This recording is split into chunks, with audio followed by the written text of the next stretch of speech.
شاید فکر میکنی که خودت را میشناسی، اما در ذهن و رفتار تو سه عادت پنهان وجود دارد که مسیر زندگیت را شکل میدهد.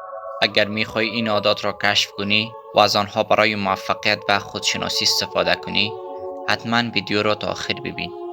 عادت اول، عادت خودگفتاری ناخودآگاه. آیا تا به حال با خودت صحبت کردی؟ طبیعی است.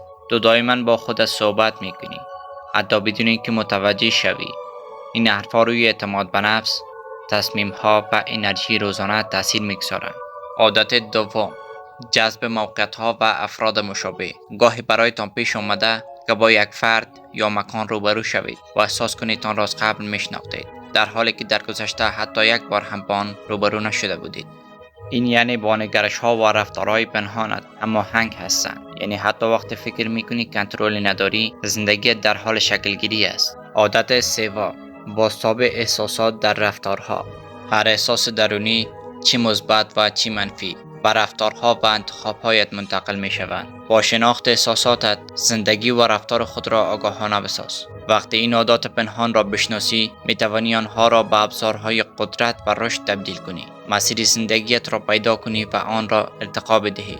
برای ویدیوهای بیشتر، صفحه ما را دنبال کنید.